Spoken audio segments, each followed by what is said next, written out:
Hey class, how you doing? Mr. Bean here. I've been asked to make a video hint for simulation number 2 from lesson 8.3.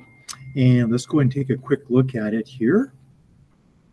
It is right here, a free response question. And some people were asking if they could get a hint on perhaps how to start the problem. So we'll go ahead and take a quick look at that. Let me do new. And let me go ahead and just get this question right here, and we'll take a look at it in more detail. Okay, so these pith balls, one of the pith balls is 24 grams, and it has a negative 6.4 microcoulomb charge on it. It touches an identical pith ball that is neutral. Because they touch and because of conservation of charge, each pith ball will now have a charge of negative, we'll say here 3.2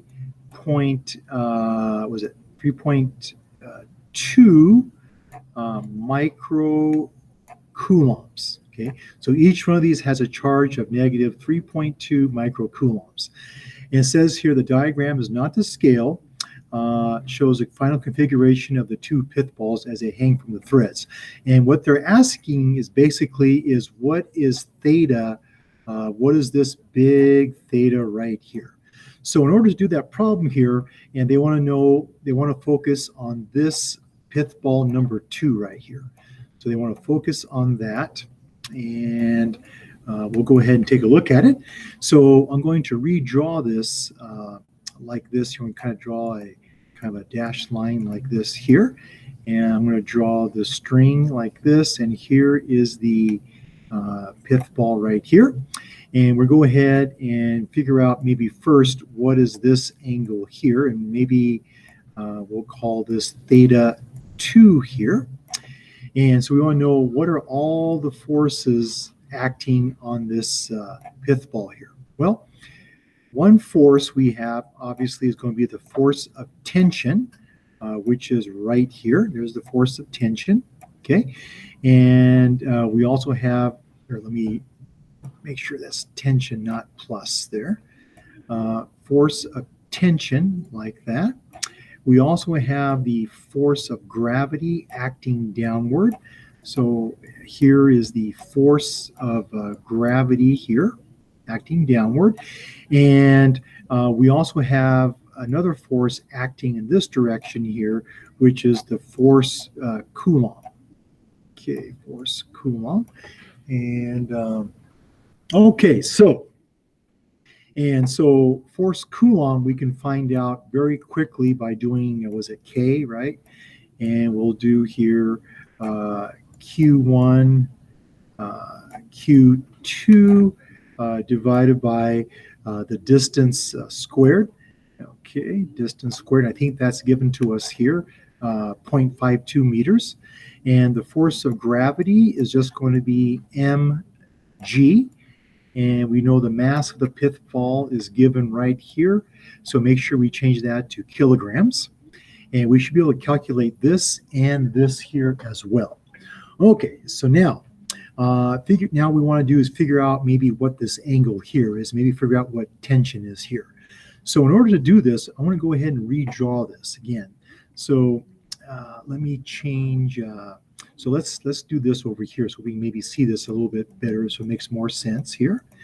And I'm going to go ahead and kind of, I'm going to draw, let's see here.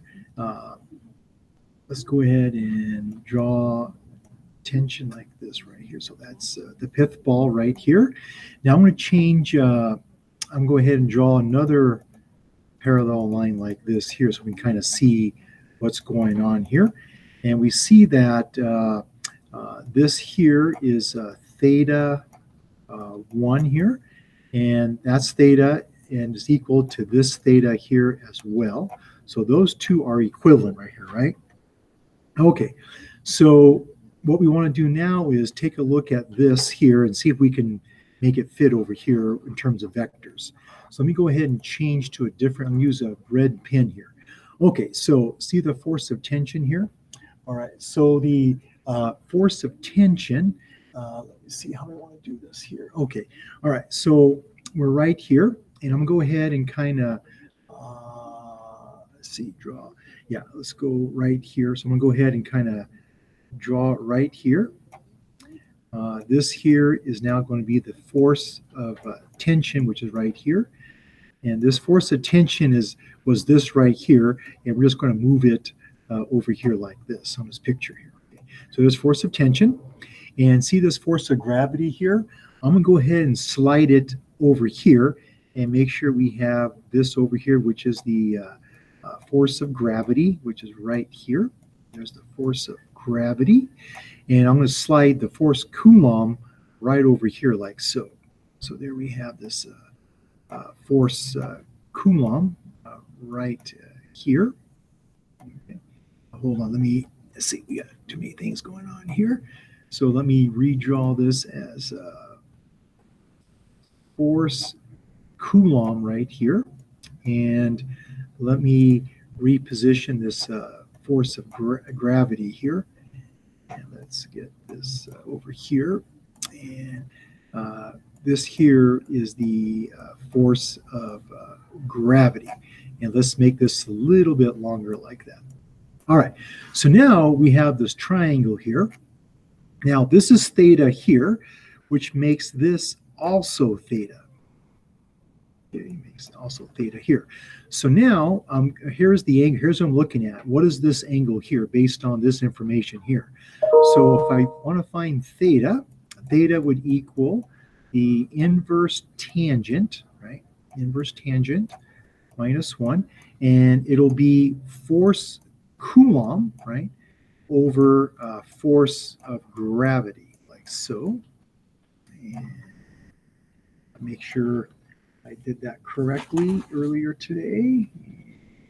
I believe I did. Let's see.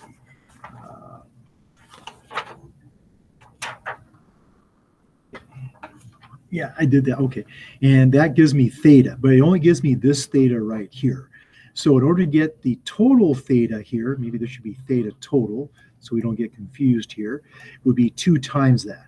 And I believe the total, this theta here should be about 55 degrees, which makes theta total about 110.